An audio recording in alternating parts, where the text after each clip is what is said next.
Good morning, I am Brianna with the Fabric Patch in Ephrata, Washington, and today's class is the Stashbuster.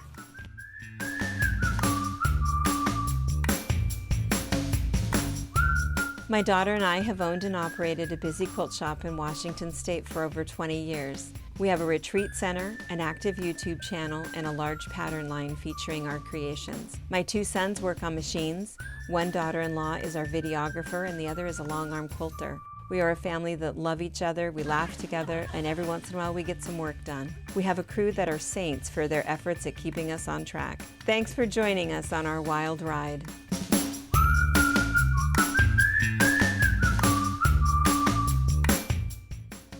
Alright, so we're going to get started on the Stashbuster. So there is a pattern available, printed that we can ship to you or digitally downloadable, whichever you prefer. And the Stashbuster is really nice. If you are ready for a quilt, you're ready to make one for your bed, this is a great one to start with. It's nice large pieces. It's about 7 fabrics and 5 different blocks that you're making. So the 7 pieces that you need. So if you look at the quilt behind me, this one I made years ago. So this fabric is no longer available. I'm not even sure if I know who or what it is called, so I apologize for that. But it's very simple. So your 7 fabrics are, you can choose to do 1 focus piece or 2 focus pieces, whichever you want your quilt to portray. It's entirely up to you. But nice big focus. And then you've got 4 yards worth of alternate fabrics that complement your focuses. Again, this is 4 yards, so it can be 6 2/3 yard cuts. It can be 12 half yard cuts. It depends on how much of the line you want to put in there and how much you love it. And even if there aren't that many pieces in the line you like, just double up on some pieces. It's not going to make any difference. So it's very kind of on a scrappy side. This is very stash friendly, hence Stashbuster. When I did this pattern, I was 14. It is one I used completely out of, mine and mom's stash. I went through and picked up all the ones I liked and I just cut it up. So it is stash friendly because amount of the squares and the rectangles and the strips that you need, you can very easily get that out of what you have currently at home. Or we do have kits available. There is lots of fabric to choose from online or in the store that would look beautiful in a Stashbuster. So let me show you the pieces you need to make a Stashbuster. So let's go over our 5 blocks to make up your Stashbuster quilt. You're going to start with your focus block. Again, this can be 1 piece throughout your entire quilt. This can be 2 pieces. This can be 5 or 6. It's entirely up to you. You've got your focus piece. You've got 2 different 4 patches. You've got a 4 patch that has 3 solid squares and 3 little rectangles that are all sewn together to create 1 style of 4 patch.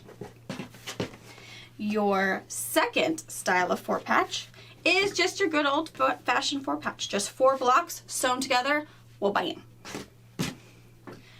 And then your 4th block is you're going to take a larger rectangle. Again, this is just one of those alternate pieces you've chosen, not a focus piece. So just another complementary piece to your large focus square.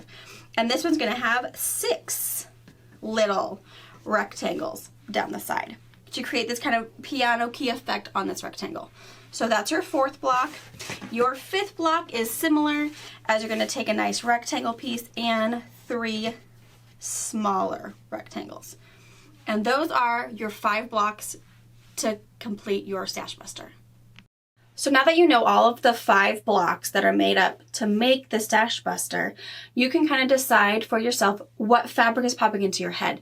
The other thing you can do, instead of the 1.5 yards of focus piece and the 4 yards total of the alternate pieces, you can use 12 fat quarters and a jelly roll to make those. And your jelly roll is used to make up the rectangle pieces. So the little rectangles for this 4 patch, the long rectangles with your large rectangle, and also that piano key block. So you can incorporate some pre-cuts you have in there, and your fat quarters will help make up your blocks here. Your fat quarters, though, however, will not give you 1 consecutive large print throughout your entire block. So keep that in mind as you're thumbing through your stash maybe, or maybe calling Deb for some personal shopping options.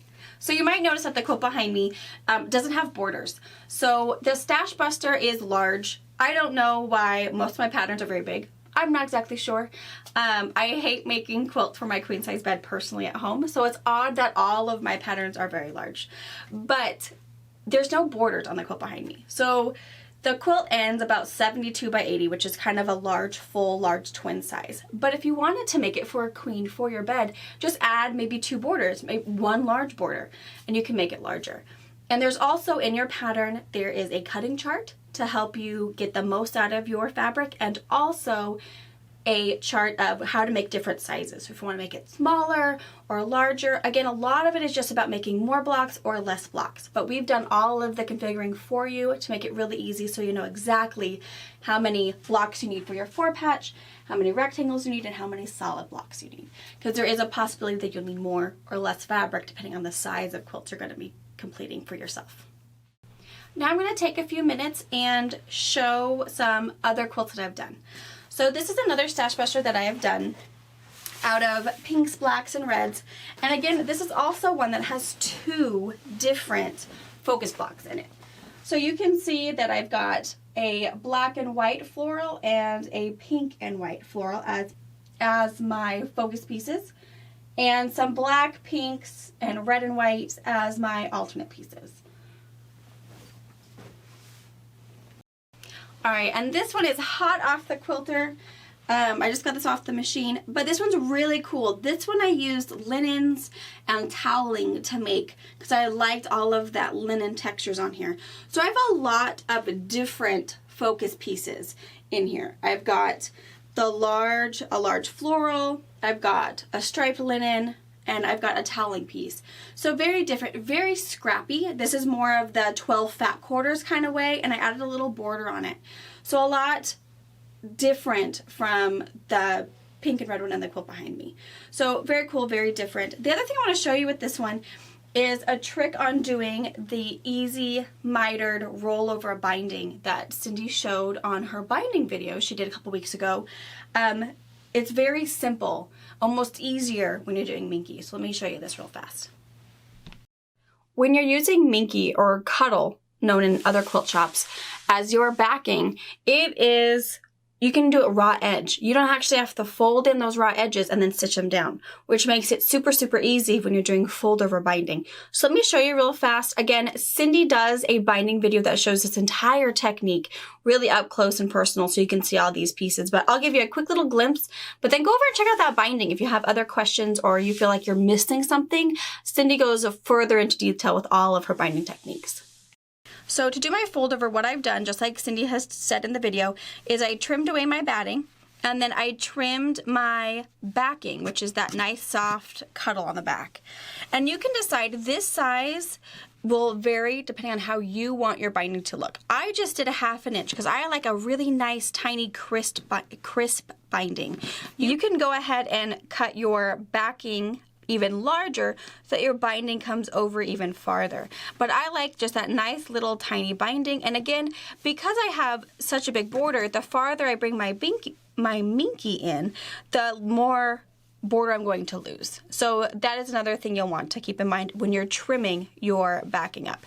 So again, I did a 1/2 inch, and because it's nice raw edge, it's not going to pill.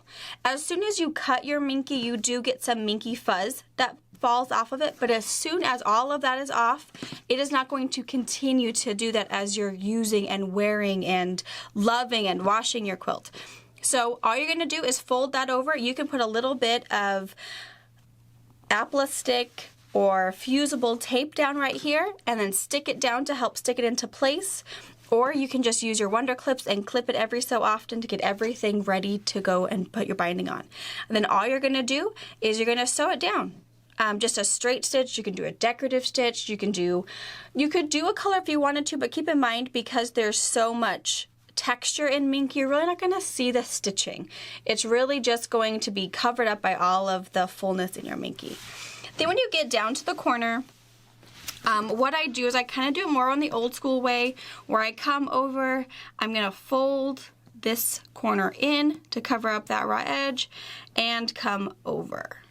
And then continue pivot at that point and continue my way down. And then you have this really nice, not bulky binding at all, because you didn't have to fold over, and roll that minky over, because you have that pretty, really nice, clean raw edge.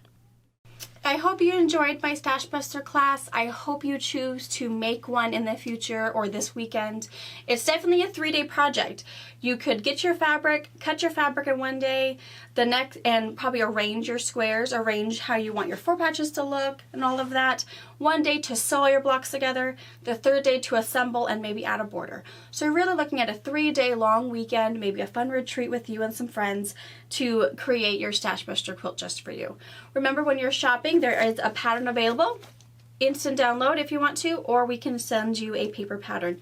Inside your pattern has that cutting chart for you to help you get the most out of your fabric you've ordered, and also the arrangement. So if you're wanting to make it larger or smaller, how many blocks you need and where you're going to arrange those blocks.